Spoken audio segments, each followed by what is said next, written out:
President Barack Obama returned to the political fray on Friday morning, delivering a speech at the University of Illinois, which gave him an award for ethics in government.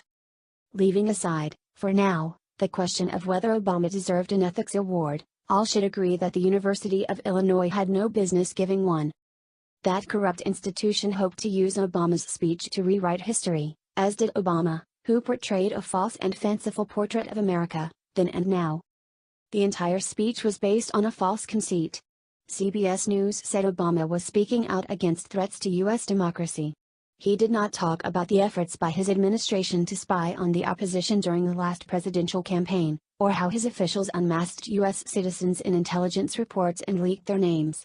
Nor did Obama talk about how his former intelligence chief has gone amok, accusing President Donald Trump of treason. The threat is supposedly Trump himself. On one point, Obama was correct, heeding people inside the White House who secretly aren't following the president's orders.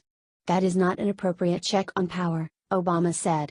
That's not how our democracy is supposed to work. The answer, he said, was to vote for Democrats to take over Congress. Of course he would say that, though as Obama himself showed, it is not a fully effective check on power when the president threatens Congress with his pen and his phone. The rest of Obama's speech was full of misleading claims. It's Obama's economy. The most important claim Obama made, departing from his prepared text, was that he deserves credit for the economic miracle Trump and Republicans are touting. When you hear how great the economy's doing right now, let's just remember when this recovery started, he said, to applause. As for Friday's strong employment numbers, those job numbers are the same as they were in 2015 and 2016. Trump is capitalizing on resentments that politicians have been fanning for years. This is an updated version of Obama's bitter cleaners theory in 2008, or Hillary Clinton's deplorables comment in 2016. He views opposition to Democrats as motivated by fear, resentment, and hatred.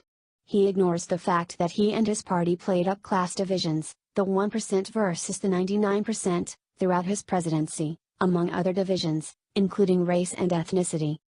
Obama made the world safer. Obama claimed to have made the world more secure. He is correct that his administration took out Osama bin Laden, but he also presided over the rise of the so-called Islamic State. Obama also claimed he got Iran to halt its nuclear program, but we now know that was never true, and the deal only emboldened the Iranian regime to continue to spread terror. Obama also did nothing to stop North Korea. In many ways, he left us a more dangerous world. Trump is appealing to tribe. Obama accused Trump of dividing Americans by race, and coddling extremists. We're sure as heck supposed to stand up clearly and unequivocally to Nazi sympathizers, he said, alluding to events in Charlottesville, Virginia, last year when Trump was falsely accused of saying neo-Nazis were fine people. Trump is threatening freedom of the press. Obama declared, I complained plenty about Fox News, but you never heard me threaten to shut them down or call them enemies of the people. Obama never used the Department of Justice against his enemies. Obama criticized Trump for attempting to politicize the Department of Justice, saying it was unacceptable to explicitly call on the Attorney General to protect members of our own party from prosecution because an election happens to be coming up. Trump has no compassion for immigrant children. Obama was referring to the practice of separating illegal alien children from their parents when detained at the border. Obamacare would not have led to single-payer, government, healthcare. This is not a lie from 2018, but a lie from 2009 that was disproven by Obama's speech.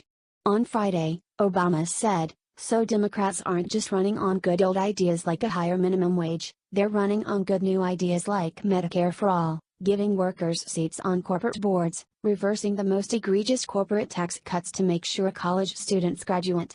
These are all actually very old ideas.